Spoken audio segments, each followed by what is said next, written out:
Hey everyone, we're back on a new video.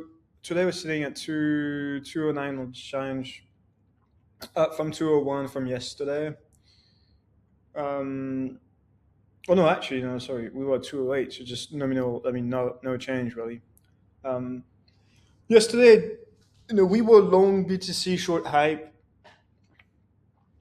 and we've cut our BTC leg. We went short, and then we re-added BTC. A lot of flip flopping, which in reality is not like isn't good. But here, if you look at the, we got like 5K on the way down, and then or like a bit more, and then we just reopened. Yeah, like but basically like grabbed 10K on this account, and then went long again. I don't like flip flopping, especially in this environment. Like I'm doing these videos, so I put on trades. But reality is I would not I would not trade as much without proper and all that stuff.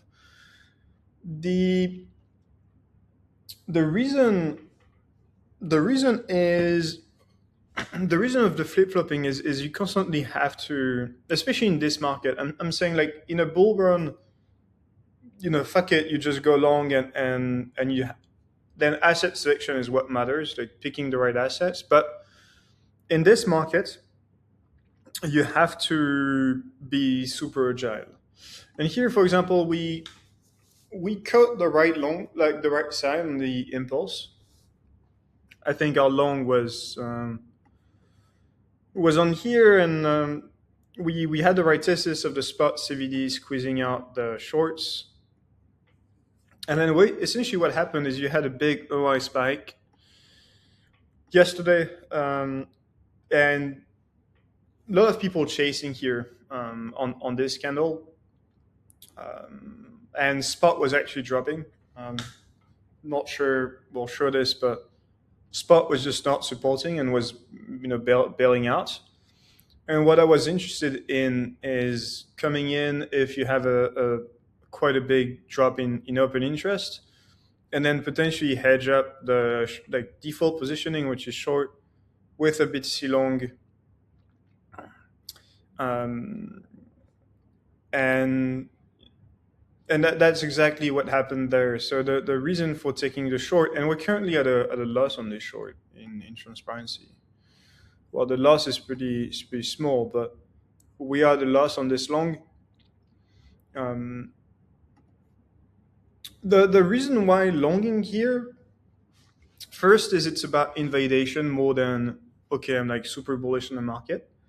When I look at a trade, to me, if you tell me, hey, BTC, and obviously it depends on the mindset of the trader.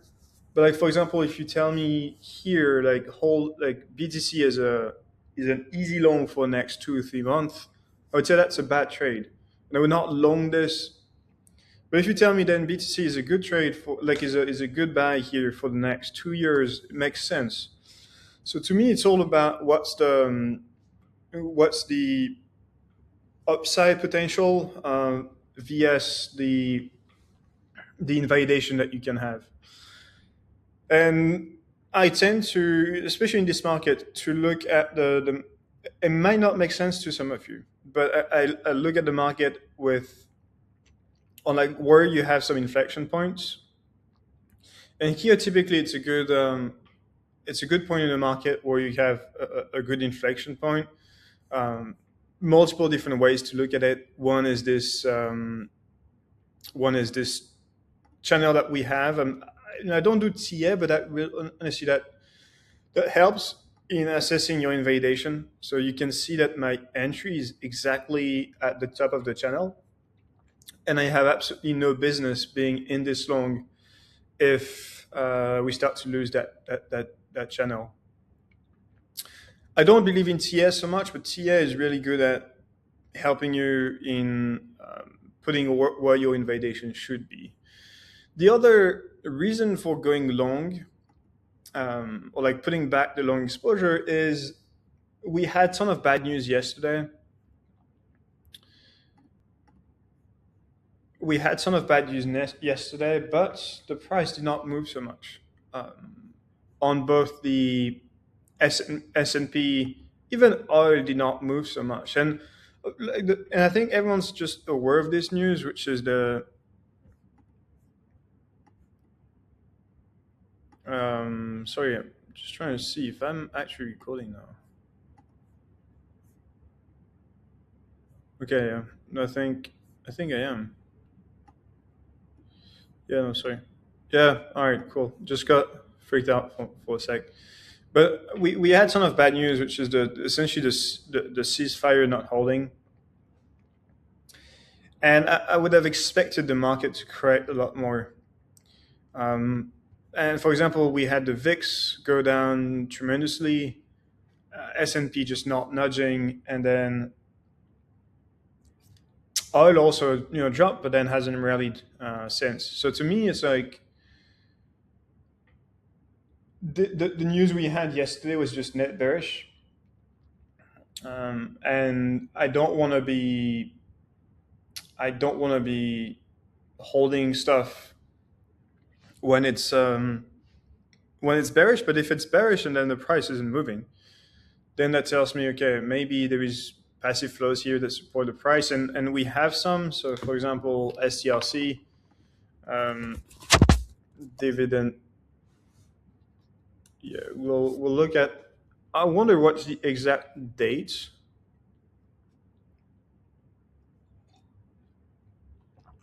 Yeah, so you see that it's X is a great source of intelligence. You have to filter it out. But for example, if I'm like, that was one of my main thesis is STRC is supporting the flows up here. And the other thing I saw was in a lot of my groups, a lot of people took hedges on the way up, on the way up here. Naturally, I would say, very naturally, people just hedged up here because it's a range high after all, and the likelihood of this dropping to range lows is just higher. And we're in a bear market. But to me, when I see, okay, we're not dropping in a, we're not. So the rationale first for going short initially was that, okay, people got too excited here, and then I think the market was just not pricing in the ceasefire stuff. Got lucky on this. I could have gotten an impulse up and got smoked in reality. But then when I saw the market just not dropping on bad news, plus you have very good flows with you, STRC, ETFs. I'm not sure what ETFs did yesterday. Wait, that's ETH, BTC. Okay, so ETFs are not sellers, so something to keep in mind here. IBIT data hasn't been published; it's always delayed. But STRC is still a good flow driver. The books are very liquid. To me, looks like we can fuel for a leg higher. In the 74, I mean 73, 75. That's pretty much where I'm at, and then reassess from here. I think in terms of targets here, which we initially had on the long side, is and for that, EMAs usually work well great. You don't have to. Crypto is again a big momentum trade. Uh, I don't like to. Oh, wait, sorry. I think it's the 12 hours 200. So you can look at the 12-hour 200, or even maybe the 6 hour. Wait, no, the 12 hour as a good. Yeah, that's what we looked at yesterday, I think. But that's a good target for the way up. And I think if you take out 76, then you're likely in for a bigger rally. And we discussed about the tariff rally yesterday, and maybe you get just an impulse higher.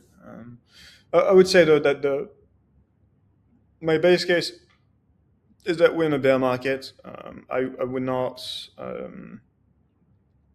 I would not be too hopeful on a rally to 90 or 100K.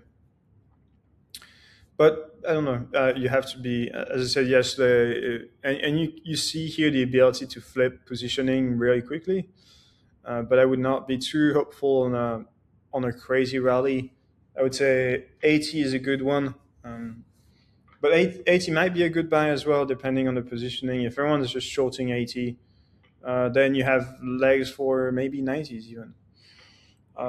That could happen. But we take it day by day here. And things to look at is this STRC stuff. You have this STRC tracker.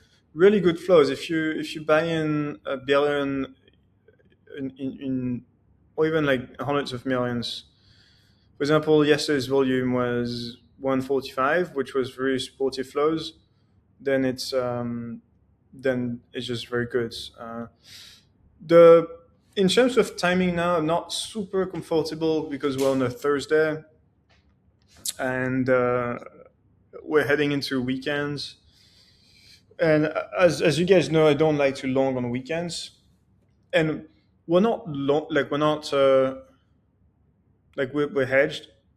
Um, so I think to me, what likely going to be my plan is it's either a market takes me out. So market is just my invalidation is basically here, like 70,500. Market can just take me out, which I'm just fine with, and then I would sit on the basic positioning we have, which is the hype short on the challenge, and then just reassess on the way up. So yeah, current plan is either you take me out here, and then I assume then it's down a lot more, maybe to the 65K level, so that I don't want to be involved too much there. Or I think there is room for a rally up, which no one would.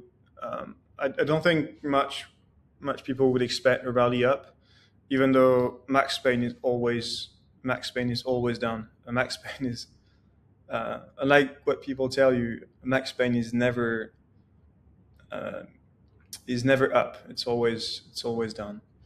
I've learned that, and I've paid some price for it. So yeah, I think that's going to be it for today. I just wanted to do this video because we've changed our positioning, and so I thought it was relevant to share this. But give me 74, like the trade for those that really want that type of trade is sorry. It's basically what I'm running with at the moment is this, like 74,500 is pretty much this, which is a good trade. If you look at it this way, one last thing is on stops and invalidation, you want to recognize the market is just very low on liquidity, and the stop hunts happen very quickly, really fast.